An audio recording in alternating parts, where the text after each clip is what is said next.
Edgars Rinkēvičs paziņoja, ka Latvijai nāksies palielināt līdz 4%. Acīm redzam, tas ir apmēram 2 miljardi eiro.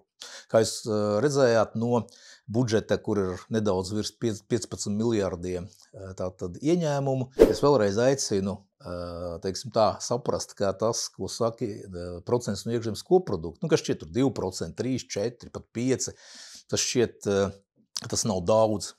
Bet reālos skaitļos no budžeta, mēs redzam, rupi sakot, 15 miljardi ir ieņēmumi, 17 miljardi izdevumi un 2 miljardi ir aizsardzības budžets, tas jau ir pavisam cits procents. Jā. Galvenais, kas šeit ir cilvēki, kas būtībā rīkojas ar šo naudu, ar mūsu budžetu, cik viņi ir zinoši, profesionāli, godprātīgi. Jo, kā jau mēs zinām, tie daudzie skandāli, kas bija gan ar pārtikas iepirkumiem, gan munīcijas ražošanu un tā tālāk, jā, tie liek domāt, nav tās, kā var teikt, labākās domas par to, kā šis budžets tiek izlietots, jā.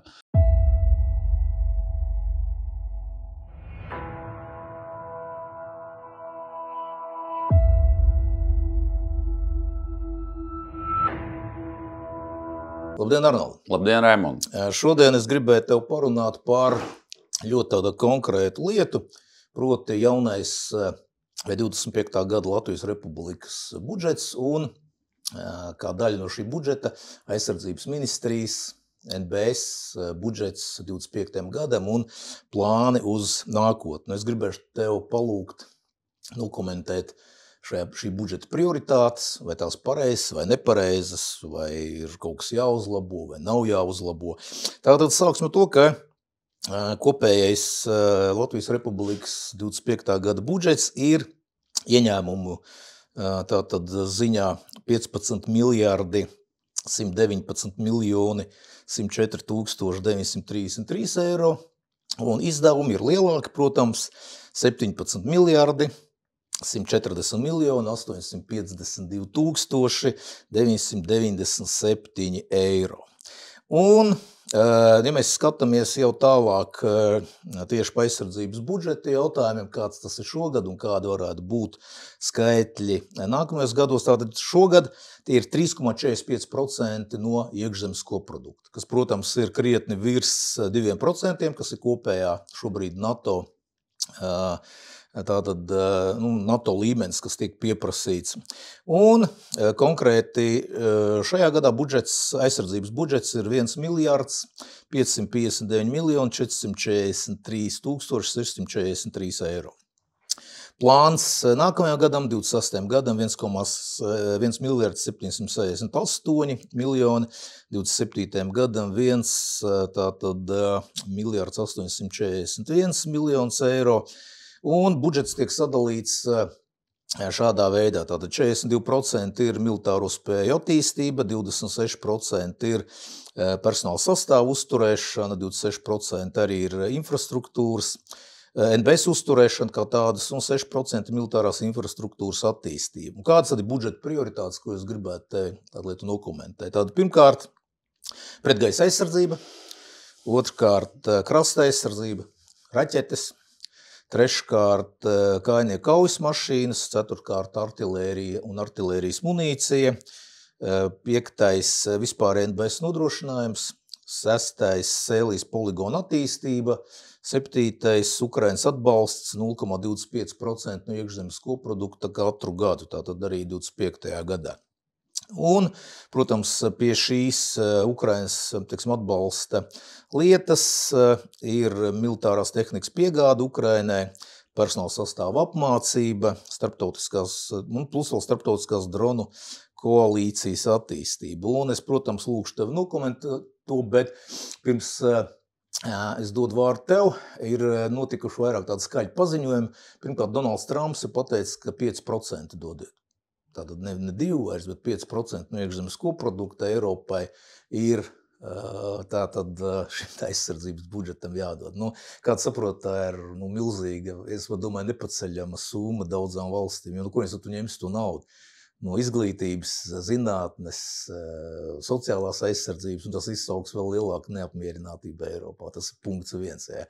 Edgars Rinkēvičs paziņoja, ka Latvijai nāksies palielināt līdz 4%. Acīm redzam, tas ir apmēram 2 miljardi eiro. Kā jūs redzējāt no budžeta, kur ir nedaudz virs 15 miljardiem tātad ieņēmumu, 2 miljardi, tas ir jau apmēram 15% no budžeta. Tātad es vēlreiz aicinu, teiksim tā, saprast, kā tas, ko saka procents no iekšzemes koprodukta, kas šķiet tur 2%, 3, 4, pat 5, tas šķiet, tas nav daudz. Bet reālos skaitļos no budžeta, ja mēs redzam, teiksim, rupi sakot, 15 miljardi ir ieņēmumi, 17 miljardi izdevumi un 2 miljardi ir aizsardzības budžets, tas jau ir pavisam cits procents. Ja? Tātad, kā mēs redzam, ir šādi te paziņojumi notikuši. Otrs, ko es no savas puses gribēju dokumentēt, Arnold atvaino, tomēr dronu koalīcija, vadīt dronu koalīciju valsts, kura pat nevar pamanīt dronu, kas ielido tās teritorijas, pat nerunāja par to, ka notriekt. Bet tas, ko mēs jau runājam par šo tematu, ka mums visu laiku stāstīja, ka visi monitorē dronu, kas ielido Latvijas teritorijā 100 kilometrus, izrādījās, ka neviens to nemonitorē un ka viņš vienkārši nokrits tāpat. Ja? Un tagad vadīt kaut kādu koalīciju, manuprāt, tas ir diezgan smieklīgi. Un, protams, jautājums par Ukrainas atbalstu. Es domāju, 3 gadi tūlīt jau būs konfliktam, būsim atklāti un godīgi. Latvijas šie 100 miljoni, pat vairāk, viņi nekādā veidā nav noteicoši Ukrainas konfliktā un finansējumā. Tā ir kā pile jūrā, ņemot vērā, kādi skaitļi tur apgrozās un kādas ir, teiksim, kādi ir šie budžeti. Jā, tātad, un otrkārt, Latvijas gadījumā 100 miljoni ir ārkārtīgi liela summa, kas pietrūkst gan veselības aizsardzībai, gan zinātnē, gan vēl kaut kur. Tā kā es domāju, ka šis jautājums arī ļoti svarīgs, jo Arnold lielākā daļa Eiropas valsts absolūti netērē 0,25% no savu iekšzemes koproduktu Ukrainas atbalstam. Daudz mazāk. Tā tikai 3 Baltijas valstis, manuprāt, to dara. Lūk, tātad šādi ir fakti, šādi ir budžeta skaitļi, šādas ir prioritātes. Man gribētos dzirdēt tavu komentāru par šīm te prioritātēm. Sevišķi artilērija, pretgaisa aizsardzība, kainieku kaujas mašīnas. Arnold, jautājums tāds, vai šīs prioritātes ir pareizas, vai šo prioritāšu secība ir pareiza, vai varbūt vajadzēja kādu no šīm prioritātēm izslēgt un kādu citu prioritāti iekļaut šajā budžetā. Un, protams, jautājums, kā vienmēr, cik ļoti šī milzīgā nauda, Latvijas apmēriem milzīgā nauda, tiks lietderīgi un efektīvi izmantot. Arnold, lūdzu. Jā, skatoties uz jauno budžetu, mūsu drošībai aizsardzības ministrijai teikšu, ka tas ir gana liels un ievērojams attiecībā pret visu mūsu valsts budžetu citām nozarēm. Jā. Tātad, jo, kā mēs zinām, trūkst daudzām nozarēm, medicīnai, izglītībai un tā tālāk, jā, citām sociālām vajadzībām. Tātad prioritāte ir drošība. Jautājums ir pavisam cits. Tad kā šis budžets tiks izlietots?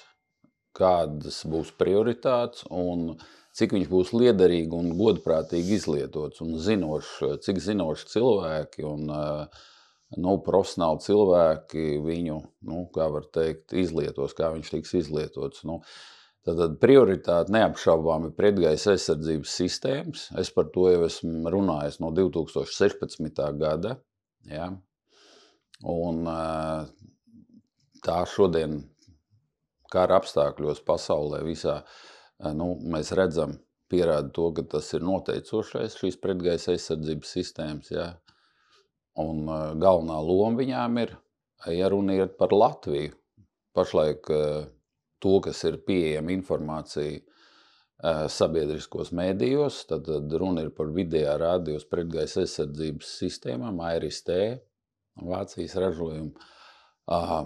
Viņas ir labas sistēmas un atbilstoši mūsu vajadzībām, bet jautājums ir tas, ka es jau vairāk kārt esmu teicis, ka šīs sistēmas vienas nestrādās efektīvi un viņas var tikt iznīcināts ar citām spējām, ja, jo viņas nenodrošina pilnu aizsardzību no viss, kas, no viss pretgaisa. tātad no artilērijas un no droniem un tā tālāk. Ja. Un šeit ir vajadzīgs komplekss risinājums, es to vairāk kārt esmu teicis. Diemžēl sabiedriskos mēdījos nav pieejama informācija, ko domā aizsardzības ministrija, stratēģi, profesionāļi, kas risina šīs problēmas, jo iespējams viņi uzskata, ka tas ir noslēpums, bet es domāju, ka visā pasaulē viss ir tik caurspīdīgs un zināms un redzams, un šeit nevarētu būt nekāda noslēpuma. Ja mēs iegādājamies kaut kādas sistēmas, tas tikai parāda pretiniekam mūsu spējas, ja, ka mēs esam spējīgi aizsargāties. Tātad, to, ko es redzu, ka šodien nav tāda kompleksa plāna Latvijas pilnai teritorijai aizsardzībai pret gaisu. Ja. Tad, ja runa iet par kaut kādām sistēmām, ARST, tad es saku, tas nenodrošina pilnībā. To arī pierādīja šis drons, kas nokrita, ja, un kur bija liels skandāls. Ja. Viennozīmīgi ir nepieciešams tuvējā radius pretgaisa aizsardzības sistēmas, kas atrisinātu šo problēmu. Ja. Un arī par piegādēm 2026. gads, tas ir ļoti ilgs termiņš. Es domāju, ka var atrisināt daudz ātrāk. Vajadzēja vismaz uz 2025. gada rudeni, jā, tātad šī gada rudeni, atrisināt šīs problēmas, un tieši vajadzēja sākt ar kompleksu plāna, strateģisku plāna izveidošanu visai Latvijas teritorijas aizsardzībai kopā ar mūsu kaimiņiem, igauņiem, lietuviešiem. Ja. Pagaidām es neredzu, ka šādas aktivitātes būtu no attiecīgās nozares speciālistiem, tātad no aizsardzības ministrijas, Nacionāla bruņotajiem spēkiem. Tā ir, ja mēs runājam par pretgaisa aizsardzības sistēmām. Otrā prioritāte, ko tu minēji, tātad ir šīs krasta aizsardzība, tātad raķetes, ja, tātad artilērija. Būsim reāli. Tad šādas sistēmas maksā ļoti lielu naudu un prasīs no Latvijas budžeta. Tad milzīgas līdzekļas, nepietiks noteikti citām sistēmām un spējām. Es tomēr otrā vietā lieku vispārējo artilērijas sistēmas, kuras būtu attiecīgi lētāks un pieejamāks un teiksim, daudz efektīvāk noderētu mūsu vajadzībām, mūsu spējām. Tad, jo te runā par kaut vai par 155 mm lādiņa ražošanu Latvijā, bet būtībā mums jau nav sistēmas normāls, modernas sistēmas, kas šaus ar šiem lādiņiem. Ja? Tad es otrā vietā liktu artilēriju tomēr. Un artilērija, kur būtu atbilstoši mūsu budžetam, mūsu iespējām. Tad padomāt par to. Trešais, tu teici, ir kājnieku kaujas mašīnas. Ja. Atkal šeit, es jau teicu iepriekš minēju, kad runa iet sabiedriskos mēdījos par Spānijas mašīnām, General Dynamics, Santa Barbara kompānija Spānijā, kas ražo Askots. Pat kaujas mašīna nav slikta, laba mašīna, bet atkal šeit mēs sastopamies ar problēmām, kuras es redzu. Tas ir pārāk tālu, loģistika, ja, apkalpošana. Šeit patās mums ir Vācija blakus, ir Skandināvija, Zviedri, galvenie kaujas mašīnas ir ļoti labas un aprīkotas ar visām spējām. Tad man nav saprotams, kāpēc tiek izvēlēts tieši no šīs kompānijas. Ja. Jo nekāds konkurss iespējams nebija, vispār sabiedriskos mēdījos par to netika runāts. Ja. Es nebiju dzirdējis. Tagad tikai jau, kad tas ir viss noticies, it kā jau, ja, ka taisās iepirkt. Tas man nav saprotams, jo arī Lietuva orientējās uz Vācu, uz Rheinmetallu, kājnieku kaujas mašīnām, kā mēs zinām, viņiem ir bokseri. Runa iet par KF41, tas ir links kājnieku kaujas mašīnām, kāpurķēžu platformas mašīnām, kuras ir aprīkots ar visu ar 33,5 mm lielgabalu, kas ir pietiekami efektīvs arī prettanka ierocis, ja, pretgaisa sistēmas var uzstādīt uz šīs kaujas mašīnas, ja, un var pārvadāt 9 kājniekus, ja, bez apkalpes. Tad es domāju, ka šis būtu pats izdevīgākais. Arī Ukrainā tāda rūpnīca tiek plānota, celt, būvēt. tieši Rheinmetalls uz šīm kaujas mašīnām. Tad es būtu skatījies plašāk, tad tīri, cik tas viss izmaksās nākotnē mums. Šīs kaujas mašīnas. Tad, kā jau es teicu, galvenais, kas šeit ir cilvēki, kas būtībā rīkojas ar šo naudu, ar mūsu budžetu, cik viņi ir zinoši, profesionāli, godprātīgi. Jo, kā jau mēs zinām, tie daudzie skandāli, kas bija gan ar pārtikas iepirkumiem, gan munīcijas ražošanu un tā tālāk, ja, tie liek domāt, nav tās, kā var teikt, labākās domas par to, kā šis budžets tiek izlietots. Ja.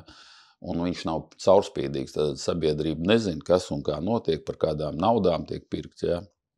Jo būtībā viss ir pieejama informācija internetā un kaut kāda, teiksim, kopējā, teiksim, informācija var atrast, nav nekāda problēma. Ja mēs zinām, tad, ko mēs pērkam, par cik mēs pērkam un kā tas turpmāk viss tiks izmantots mūsu vajadzībām, šīs spējas.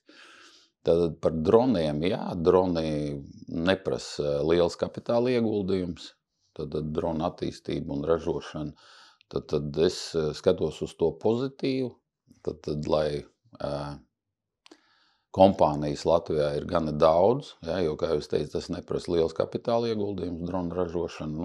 Ļoti pozitīvi Latvija var attīstīt šādu militāro ražošanu un varbūt nākotnē, parādīsies kaut kādas kompānijas, kas, izgudros kaut ko jaunu, efektīvu un tā tālāk, ja. Kas mums vēl paliekās? Praktiski no mūsu budžeta, mēs jau vairāk neko nevaram no tādām lielām spējām, ne gaisa spēks attīstīt, ne jūras spēks. Tie ir galvenie tādi, uz ko balstīties, ja, tad pretgaisa aizsardzības sistēmas, artilērijas sistēmas, ja. Tikai jautājums ir viens, ņemot vērā pieredzi Latvijā, kā tiek iztērēt šī nauda, ar šo valdību, ja, tad valdībai nav ticības, sabiedrībai nav ticības. Mēs jau redzam piemērus Rail Baltikā, Air Baltikā, kur milzīgas summas, teiksim, tiek iztērēts un vienkārši norakstīts, ja. Tie tādi lielākie, skandalozākie, tādi piemēri, ko es minu, ja. Un par to neviens nenes nekādu atbildību. Un tas ir tas pats bīstamākais arī visā mūsu valstī, jo tā tendence ir pārņēmusi jau būtībā daudz nozars.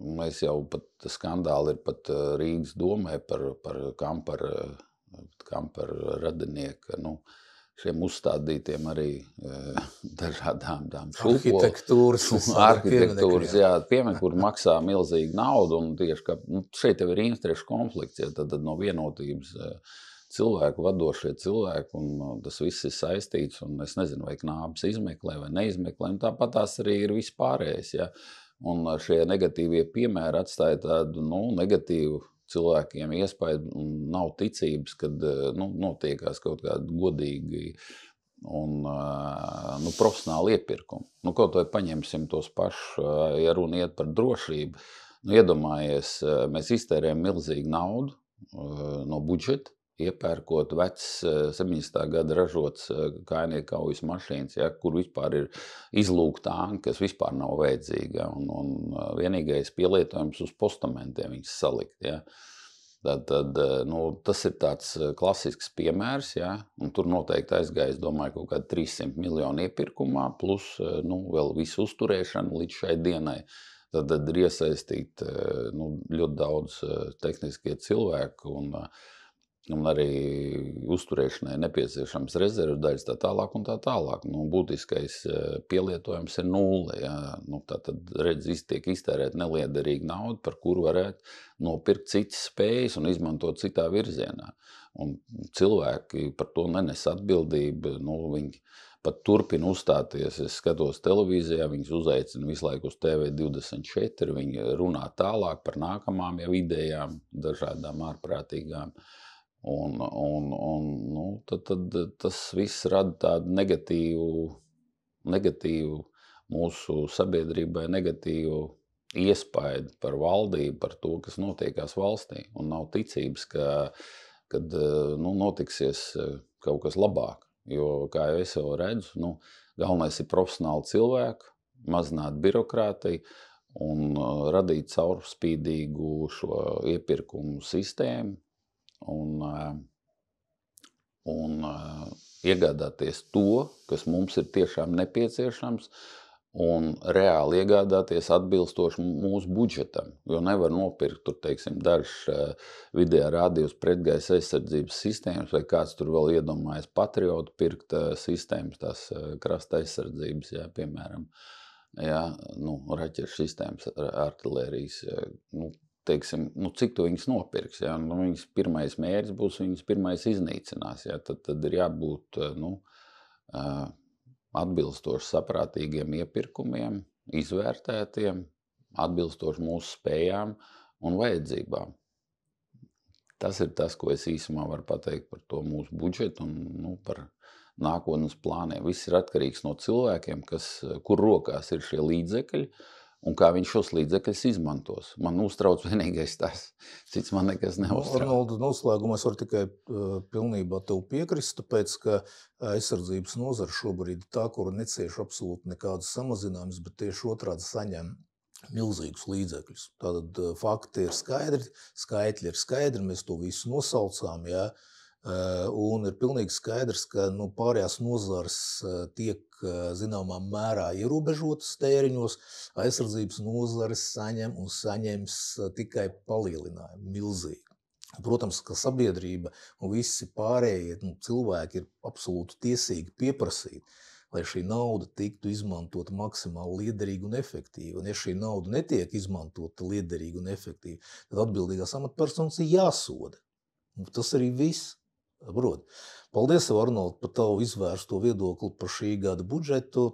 Noteikti atgriezīsimies pie šī temata vēl un vēl, jo nauda un spējas tam arī izšķir visu. Paldies tev. Paldies, Rem.